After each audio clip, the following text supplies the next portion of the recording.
The Department of Petroleum Resources says there will be no scarcity of petroleum products this Yuletide. Correspondent Uche Okoro attended a meeting with depot operators and petroleum marketers in Port Harcourt, where the agency gave the assurance. Every Yuletide season comes with some apprehension.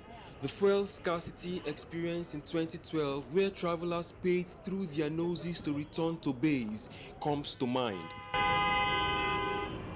This meeting is to look at 2019 to celebrate achievements, identify challenges, and chart a way forward.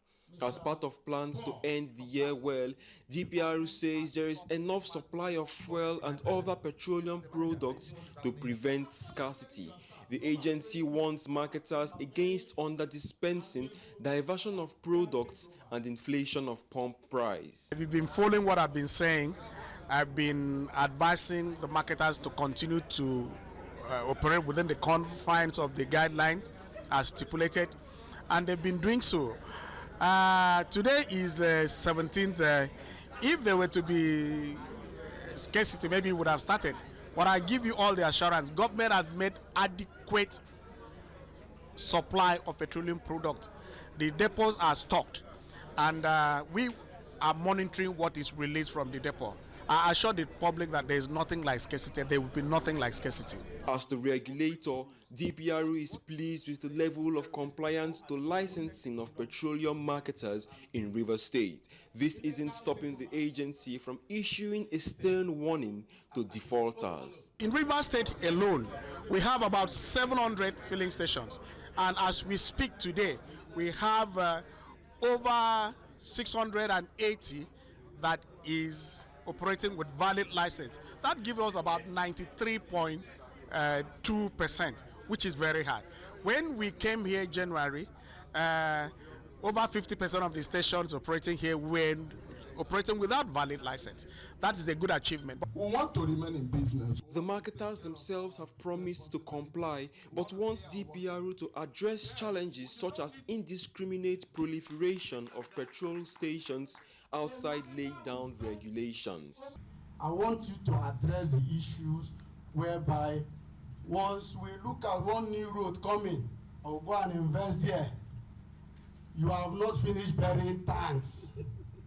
10 stations will be on 1 kilometer road.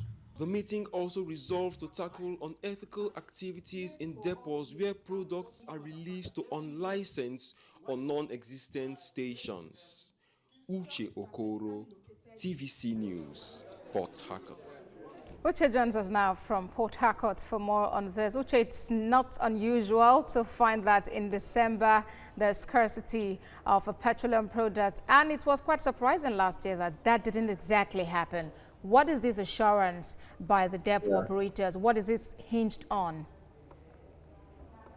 Well, yeah, this assurance coming from DPR is quite timely, because you know that around this time, almost every year, people begin to embark on panic buying, even before there is any threat or hint of scarcity, likely scarcity or eventual scarcity. Around this time every year, there is always panic buying. You have people traveling with jerry cans of fuel in their boots. You have people traveling with jerry cans of fuel in the vans to for fear of the unknown. So this is more like an intervention by DPR to forestall such action, saying there is no need for panic buying. Of course, you know that around the same time, another issue that leads to scarcity is hoarding by the marketers in anticipation of scarcity, whereby they would now make quick profit by increasing the prices. So DPR is saying to both residents, don't panic buy, and to the market ourselves, do not hoard.